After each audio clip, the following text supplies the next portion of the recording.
The first real sign that something was wrong didn't come with shouting or lipstick on a collar. Came quietly, almost politely, and that's what made it so dangerous. We were celebrating our 20th wedding anniversary at an upscale restaurant in downtown Seattle. The kind of place where the lighting is low enough to blur imperfections and the wine list reads like a luxury catalog. The waiter addressed us as sir and ma'am. The piano player in the corner was working through soft jazz standards. Everything about the night screamed stability, success. 2 decades of marriage done right. Megan looked flawless across from me. She wore a deep blue dress that hugged her just enough to remind me she still turned heads when she walked into a room. Her hair fell perfectly over one shoulder. Subtle makeup. The same diamond earrings I bought her on our 10th anniversary. Anyone watching would have assumed we were solid. Maybe even enviable. I remember thinking, we made it. Then her phone lit up. It was face up on the table between us, next to her wine glass. She normally kept it face down these days, which I had noticed but never commented on. Tonight, maybe out of carelessness or confidence, she hadn't flipped it yet. The screen glowed. I didn't mean to read it. It was reflex. A glance. 1 second too long. Trainer, about last night, don't do anything stupid today. That was it. No emojis. No context. No see you at the gym. Just that. My stomach dropped in a way that felt physical, like missing a step in the dark. The words replayed in my head before I even looked at her. Last night. Don't do anything stupid. That wasn't professional. That wasn't neutral. That was int asterisk mate. Familiar. Possessive. She followed my eyes instantly. 20 years of marriage teaches you to read micro-expressions like subtitles. She saw the shift in my face, and her hand moved fast. Too fast. Flipping the phone over like it had burned her. What? She said sharply. I blinked, still processing. I just saw the notification. Her jaw tightened. Not confusion. Not curiosity. Defense. Are you serious right now? She asked. I lowered my voice automatically, aware of how close the tables were. It didn't sound professional. She laughed, but there was no warmth in it. Oh my God, you cannot be doing this tonight. Doing what? Looking for problems where there aren't any. I'm not looking for anything, I said. It popped up. She leaned back in her chair, crossing her arms. The posture shift was subtle but deliberate. Closed off. Elevated. So now you're monitoring my phone? The accusation hit fast. I felt myself go from confused to defensive in seconds. I wasn't monitoring anything. It was right there. Right? She said, lifting her glass. Because you just accidentally read full sentences now. The sarcasm was light enough to pass as humor to an outsider. But I knew her tone. There was irritation underneath it. Maybe even fear. I'm just asking why your trainer is texting you about last night, I said carefully. That's all. She took a slow sip of wine before answering, buying time. Because I trained late, she replied. Not that complicated. You told me you canceled that membership. She shrugged. I rejoined. When? Recently. When recently? She exhaled through her nose. Why does it matter? Because it felt like a detail I should have known. Because 20 years usually means you don't have to discover new memberships by accident. Because she hadn't mentioned any of it. I just didn't know, I said. That's all. Maybe because you don't ask. She *** T-back. That one caught me off guard. I did ask. I asked about her day. About her workouts. About the extra hours she'd been spending at yoga. But suddenly the narrative was shifting. I ask, I said quietly. She leaned forward then, lowering her voice. Do you know how exhausting it is to constantly defend yourself against your own husband? There it was. The pivot. The conversation had moved from her message to my character in under 2 minutes. I'm not accusing you of anything, I said. I just... Exactly, she interrupted. You just assume. The waiter chose that exact moment to return with our entrees. Megan's entire demeanor shifted in a blink. She smiled brightly, thanked him warmly, asked about the sauce reduction, complimented the presentation. She was flawless. I sat there feeling like I'd imagined the whole thing. As soon as the waiter walked away, her expression cooled again. Not angry, controlled. "Can we please not ruin this night?" she asked softly. The softness was strategic. It made me feel unreasonable for pushing. "I'm not trying to ruin anything. It feels like you are," she replied. "We're celebrating 20 years, and you're focused on a text." Because it wasn't just a text. It was tone. It was secrecy. It was the fact that her phone had been face down for months, that passwords had changed, that she'd started showering the second she got home from certain late classes, that she'd bought new lingerie I'd never seen before and rarely wore for me. But I didn't say any of that. Instead, I nodded. "Fine," I said. "Let's drop it." She reached across the table and squeezed my hand. Anyone watching would have seen reconciliation, stability, love. But her grip felt performative. The rest of the dinner moved forward on autopilot. We talked about the kids' college plans, about a possible trip next spring, about refinancing the lake property. She laughed in the right places, told the story of our disastrous honeymoon again like it was charming. And I played my part. But something had shifted inside me. Because once you notice smoke, you can't pretend you don't smell it. I kept replaying the wording. "Don't do anything stupid today." That wasn't casual. That was someone worried about exposure, about behavior, about consequences. Who says that unless there's something to hide? By the time dessert came, she'd flipped her phone fully into her purse. Not face down. Gone. And that detail, small as it was, settled something cold in my chest. I smiled. I toasted. I thanked her for 20 years. But under the table, my hands were cold. Because for the first time in 2 decades, I felt like I was sitting across from someone who was managing me instead of loving me. And I couldn't unsee it. After that anniversary dinner, I didn't confront her again. Not because I was convinced she was innocent, but because something inside me had shifted from reaction to observation.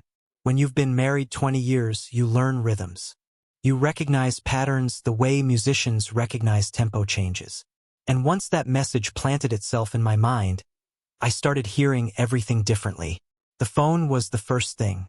It had been face down for months, but I hadn't questioned it. Everyone protects their privacy now. That's what I told myself. But suddenly I realized it wasn't just placement. It was proximity. That phone never left her reach. Bathroom, laundry room, quick trips to the mailbox. If she stepped outside to take a call, it came with the door closed. Passwords changed too. Not once. Repeatedly. We used to know each other's codes. Not because we snooped, just because there was nothing to hide. Somewhere in the last year, her lock screen became a guarded vault. When I'd casually pick up her phone to check the weather or answer a text while she was driving, she'd reach for it instinctively. "I've got it," she'd say. At the time, I brushed it off. Now it replayed differently. Then there were the bathroom stretches. She'd come home from yoga or late meetings and disappear for 40 minutes. Shower running, fan on, door locked. When she came out, she smelled like something unfamiliar. Not sweat, not our detergent. Something floral and subtle, not her usual perfume. When I mentioned it once lightly, she laughed. "It's probably from hugging people. You know how crowded those studios are." Crowded studios. Except I'd looked up the class schedule once, just out of curiosity. Half the time she claimed to have evening sessions, the studio closed at 7. That realization hit me 3 nights after the anniversary dinner. I was lying in bed next to her while she slept, staring at the ceiling. My brain started connecting things I'd intentionally kept separate.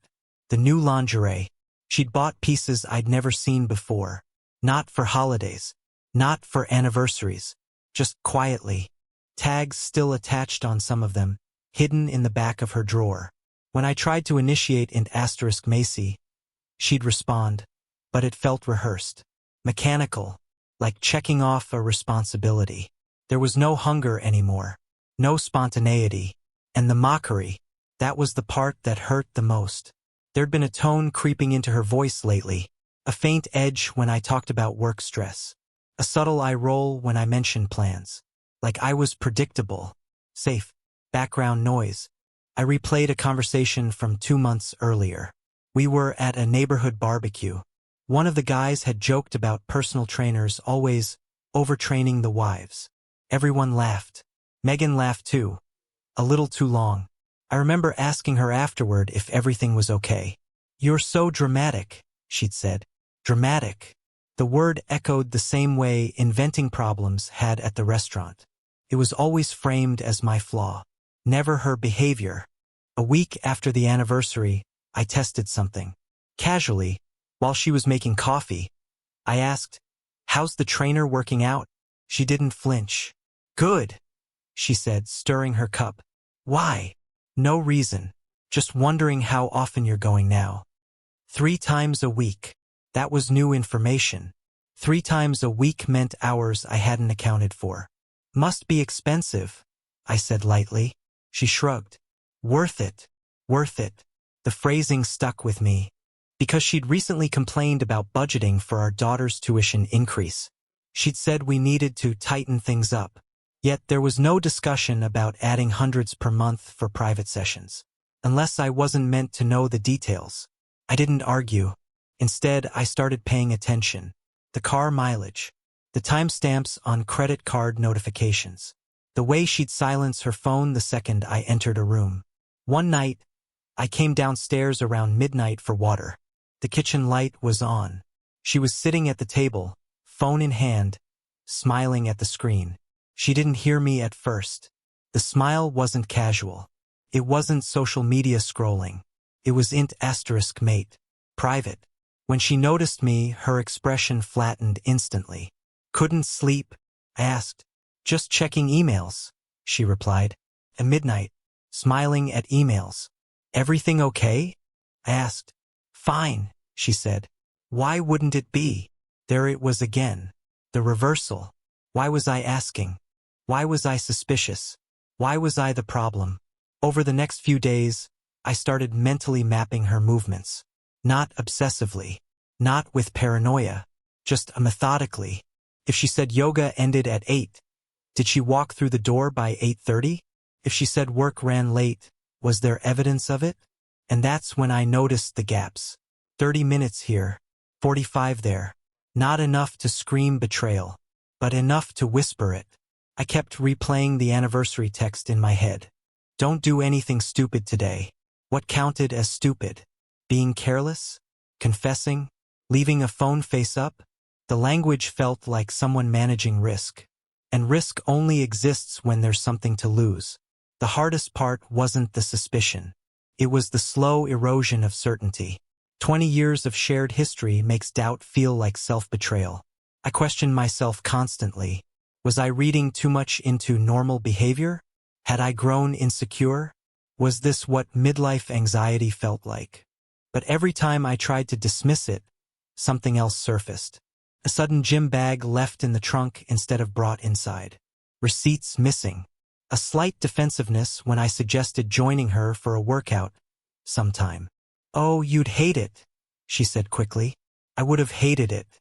Or someone else would have. I didn't confront her. Not yet. Because confrontation without clarity is just noise. And something inside me had gone very quiet. Not broken. Just observant. By the end of that week, I realized something uncomfortable. I wasn't looking for proof anymore. I was waiting for confirmation. And deep down, I already knew where that road was leading. The confirmation didn't come in a dramatic explosion. Came in a parking lot. A Tuesday afternoon in Bellevue. Gray sky. Light drizzle. Completely ordinary. I had an appointment at a service center near an upscale fitness club. The kind of place with tinted windows and a membership fee high enough to keep out casual interest. I wasn't thinking about Megan when I pulled into the lot, until I saw her car. At first, my brain tried to rationalize it. Same model, same color. Seattle's full of them. But the small scratch on the rear bumper, the one from when she misjudged the garage clearance 2 summers ago, was unmistakable. It was hers. My stomach tightened, but I didn't move. I just sat there with the engine running, staring at it like it might disappear if I blinked. She had told me 3 months earlier that she'd canceled that membership. Said it was too expensive. Said she'd switch to yoga exclusively. I turned off my engine slowly. I could have left. I could have convinced myself there was an explanation. Instead, I walked. The drizzle hit my jacket as I crossed the lot. My pulse wasn't racing the way I expected. It was steady, controlled, almost cold. Inside, the lobby smelled like eucalyptus and polished stone. Soft lighting. Reception desk ahead. I didn't see her immediately. Then I noticed the hallway to the right, labeled private training suites. Glass partitions. Frosted halfway up. Clear above. I don't remember deciding to walk that direction. I just did. And that's when I saw her. Through the glass. Inside one of the private offices. Sitting close to a man I recognized instantly from social media, Tyler Grant. Mid-30s. Perfect posture. The kind of guy who posts motivational quotes under shirtless gym photos. He wasn't spotting her on a bench. He wasn't demonstrating form. They were seated in chairs angled toward each other. Too close for professional distance. His hand rested casually on her knee. And she wasn't pulling away. She was laughing. Not politely. Not socially. And mately. The kind of laugh that belongs in private spaces. He leaned in slightly, saying something I couldn't hear through the glass. She touched his arm in response, not awkwardly. Not hesitantly. Familiar. That was the moment. Not the hand on the knee. Not the proximity. It was the comfort. There was no tension. No secrecy in their body language. Just ease. The ease of people who had crossed a line long ago and stopped pretending it was still visible. I stood there longer than I should have. Long enough to remove all doubt. She reached forward at one point and adjusted his collar playfully. He smiled, not surprised. Used to it. That small gesture erased every last fragment of denial. This wasn't flirtation. This wasn't confusion. This was established. My chest didn't tighten the way it had at the restaurant weeks earlier. It didn't feel explosive. Felt final. I stepped back before they could see me. Not because I was afraid, but because I understood something in that moment. Shouting wouldn't restore dignity. Confrontation wouldn't bring clarity. The clarity was already there. I walked back to my car through the drizzle, each step oddly steady. My reflection in the window looked calm, almost detached. Inside, something rearranged itself. 20 years of shared memories, family vacations, mortgage payments, anniversaries. They didn't disappear. They shifted categories. From partnership to history. I didn't call her. I didn't text. I didn't storm back in. Instead, I drove home. On the drive, the pieces aligned in my head with unsettling precision. The canceled membership that wasn't canceled. The late yoga classes. The message. Don't do anything stupid today. The mockery in her tone. The mechanical int * Macy at home. The new lingerie. The bathroom showers that erased unfamiliar scents. It wasn't chaos anymore. It was a pattern. And patterns don't lie. By the time I pulled into our driveway, the house looked exactly the same as it had that morning. Same trimmed hedges. Same porch light. Same illusion of stability. I sat in the car for several minutes before going inside. Not to gather strength. To choose strategy. There's a difference between reacting and responding. Reacting would have meant rage. Accusations. Maybe even begging. Responding required patience. When she came home that evening, she looked normal. Relaxed even.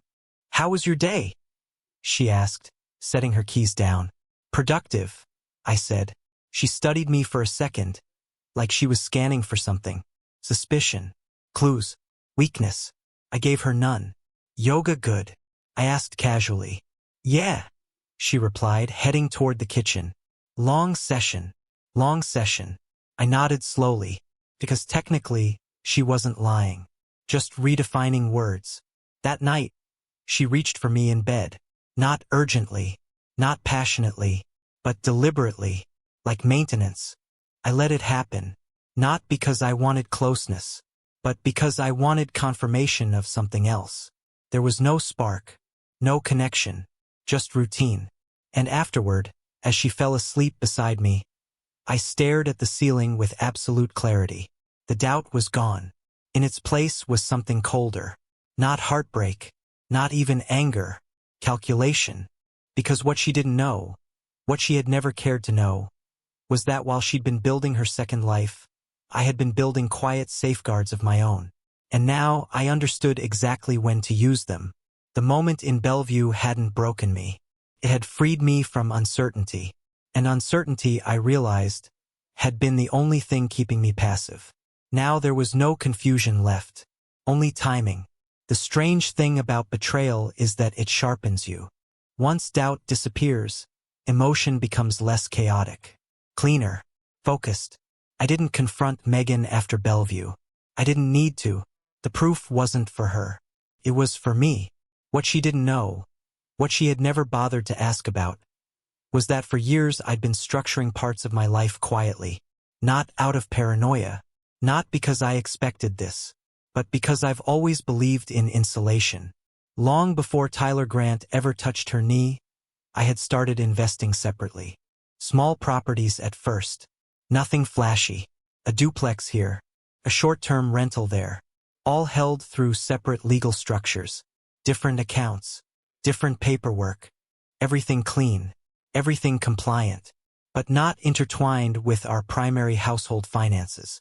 Megan never asked about my weekends. As long as the bills were paid and the vacations happened, she didn't question where I drove on Saturdays. She assumed I was decompressing, networking, playing golf. Sometimes I was signing documents. Over the years, those quiet investments grew. Not wildly, not recklessly, but steadily, predictably. I never hid them maliciously. They just weren't discussed. She wasn't interested in the mechanics of money. Only the comfort it provided. And comfort had been plentiful. After Bellevue, I spent 3 evenings in my home office reviewing everything. Account structures, titles, operating agreements, insurance. I wasn't scrambling. I was auditing. The calm surprised even me. There were no dramatic gestures. No calls to lawyers yet. Just preparation. Quiet alignment. Meanwhile, Megan behaved exactly the same. Phone face down. 3 training sessions a week. Occasional overnight work strategy meetings. Once, she even complained about how exhausting Tyler's workouts were. Tyler, I asked casually. She paused half a second too long. My trainer, she clarified quickly. You've met him. At the open house event? I nodded. I had never met him. But I let the lie breathe. That's the thing about people who think they're managing you. They get sloppy when you stop resisting. A week after Bellevue, she brought up divorce. Not directly, strategically. We were sitting at the kitchen island. She was scrolling through something on her tablet. Have you ever thought, she said lightly, about what retirement would look like if we ever decided to simplify? Simplify, I asked. Downsize, sell assets, streamline. Assets. Interesting word choice. I shrugged. Depends on timing. She nodded slowly. I just don't want us to get stuck fighting over things if life changes. If life changes. That was her first probe. She was preparing too. But unlike me, she was operating from assumption. She assumed I would react emotionally. She assumed I would cling to the marriage out of pride. She assumed the primary accounts represented the full picture. She assumed leverage. What she didn't know was that leverage only exists when you understand the board. Over the next few weeks, I shifted quietly. I reduced exposure in joint liquidity, moved certain reserves, updated beneficiaries where appropriate. All legally, all methodically, no panic, just rebalancing. At home, I maintained routine. Dinners, family calls, weekend errands. If she noticed a difference in me, she didn't comment. Maybe she mistook my calm for denial. Maybe she mistook silence for weakness. One night, she came home irritated. Tyler's thinking about expanding his private practice, she said absent-mindedly while changing out of her heels. That's so? I replied. Yeah. He says most clients don't understand how much they rely on him. I almost laughed at the irony. Reliance, convenience, support. Those words have weight when finances shift. A few days later, she brought up legal separation hypothetically. Some couples do it without drama, she said. It's healthier than toxic marriages. Toxic? I asked evenly. She sighed. I just mean, if people grow apart. There it was. The narrative construction. She wasn't going to confess. She was going to reframe. Growth, distance, mutual evolution, anything but accountability. And I let her build it, because the more she spoke, the more confident she became. Confidence breeds exposure. I scheduled a consultation quietly 2 days later. Not to initiate immediately, to understand timing, options, state specifics. The attorney didn't seem surprised by my composure. You've thought this through, he observed. I prefer clarity, I said. We discussed asset division, marital versus non-marital property, documentation. The structure I'd built over years mattered now. Separation of financial pathways wasn't just smart. It was stabilizing. When I left his office, I didn't feel vindictive. I felt insulated. Meanwhile, Megan intensified her tone at home. Subtle criticisms. Questions about whether I was present. Comments about emotional distance. Projection almost textbook. One evening, she looked at me across the dinner table and said, "You don't fight for things anymore." I met her eyes calmly. Some things aren't worth fighting loudly for. She didn't respond, because what she really meant was, I'm not reacting the way she expected. And that unsettled her. A week later, she mentioned paperwork. Maybe we should look at our financial statements together soon, she said casually. Sure, I replied. But by then, the groundwork had already shifted. She thought she was steering. She didn't realize the steering wheel had disconnected. I wasn't interested in revenge. I wasn't interested in humiliation. I was interested in control of my own exit.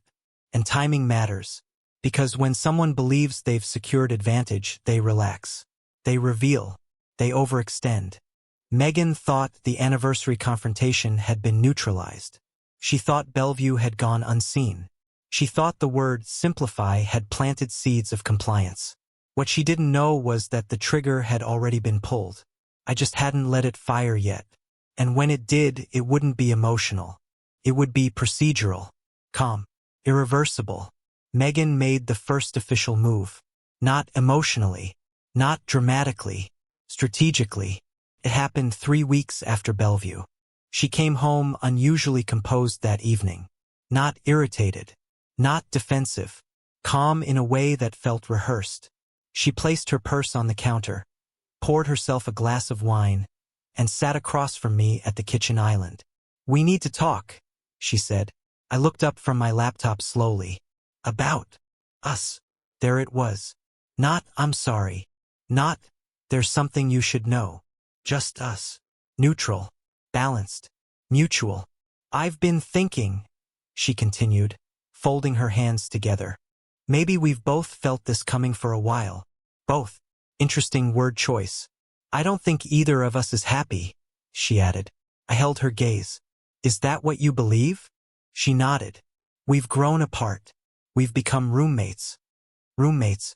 It was almost impressive how cleanly she'd rewritten the narrative. No mention of Tyler.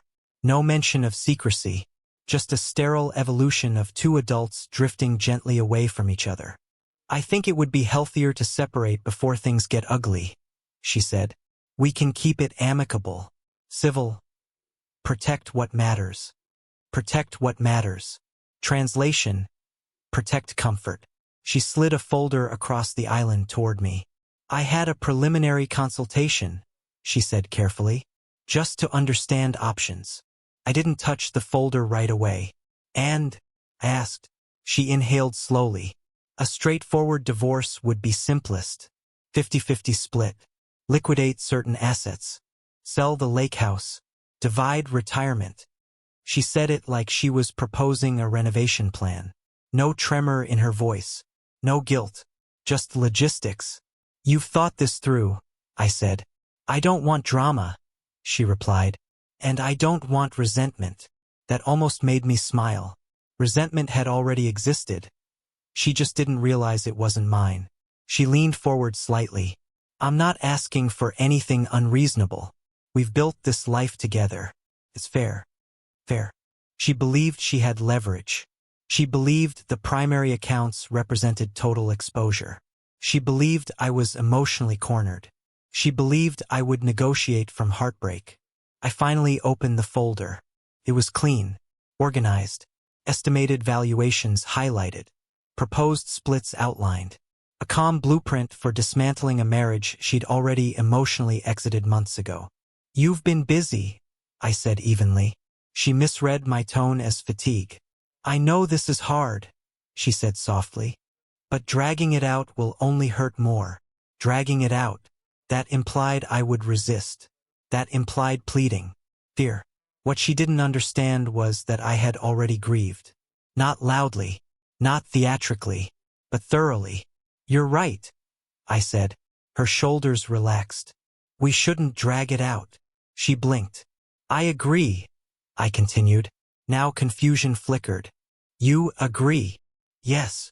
Her posture shifted slightly. She hadn't prepared for cooperation. I'll have my attorney send over documentation this week, I added. Silence. You have an attorney? She asked. For years, I replied calmly. For business structures. The word structures landed heavier than I intended. She straightened.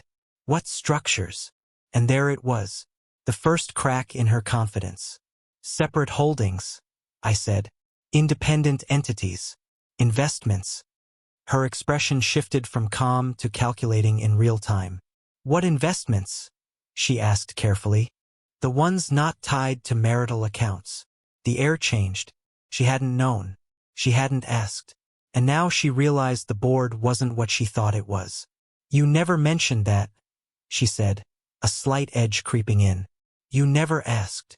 The simplicity of the answer unsettled her. That's marital income, she said quickly.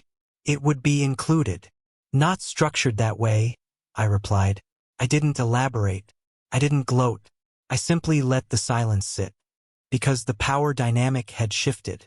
Her easy divorce depended on assumptions. Now she understood there were variables she hadn't accounted for. She closed the folder slowly. So what are you saying? She asked. I'm saying, I replied evenly, that if we're going to do this, we'll do it accurately. The word accurately felt surgical. Not vindictive, just precise. For the first time that night, I saw uncertainty in her eyes. She had expected tears. She had expected negotiation. She had expected emotional leverage. Instead, she was facing documentation, structure, preparation. I thought you'd fight for us, she said quietly. There it was, the final attempt to frame me as detached. I did, I answered, just not in the way she meant. She looked down at her hands. And Tyler? I asked calmly. Her head snapped up. What about him? I assume he's aware of your timeline. The color drained slightly from her face. This isn't about. It is, I interrupted softly. Not loud, not angry, just factual. She didn't deny it. That was confirmation enough. The conversation ended not with shouting, but with silence. Heavy, measured, different. That night, she slept in the guest room. Not dramatically, just practically. The next morning, I received a message from my attorney confirming documents were ready for review. By afternoon, Megan's tone had changed. Not aggressive, concerned. We should talk about specifics, she said, before attorneys complicate things. Complicate. Translation. She preferred my compliance over legal scrutiny. I agree, I said. Transparency benefits everyone. Her confidence continued to erode as the week unfolded. The lake house wasn't as accessible as she thought. Certain accounts weren't joint. Certain reserves weren't divisible. Nothing illegal. Nothing hidden unlawfully. Just insulated. The trainer, I would later learn, was less interested once financial ambiguity surfaced. Convenience fades when security shifts. By Friday, the narrative of mutual separation had thinned. Her voice softened. Her certainty wavered. What if we reconsider? She asked that evening. Not because love had reignited, because leverage had disappeared. I didn't respond immediately. I let the quiet stretch between us. Because for the first time since that anniversary dinner, the control wasn't about suspicion. It was about consequence. And consequences don't require raised voices. They require timing. And hers had just run out. The shift was almost immediate. Once the financial picture became less predictable, Tyler's enthusiasm cooled. The late-night training sessions slowed. The confident tone in Megan's voice faded. She stopped mentioning him entirely. I didn't confront her about it. I didn't need to. Convenience has a shelf life. And when unlimited access to comfort disappeared, so did the illusion of permanence. The man who once texted her about last night suddenly had scheduling conflicts, expansion plans, travel, distance. Megan felt it. I could see it in the way she checked her phone, waiting longer between notifications. The friends who loved her curated image drifted too. Invitations thinned. Conversations shortened. Because status survives on stability. And stability, for the first time in years, wasn't guaranteed. Eventually, she tried to circle back. Not dramatically. Not romantically. Practically. "We built a life," she said one evening. "We don't have to throw it away." But it wasn't love speaking. It was discomfort. Reality had weight now, bills, responsibility, independence without a safety net. Tyler was gone. The lifestyle wasn't certain. The silence at home felt different. I listened without anger. And I didn't reopen the door. Not because I hated her, but because peace had replaced chaos. For the first time in years, my value wasn't measured by what I provided. It was measured by what I refused to tolerate. And that calm was worth more than 20 anniversaries.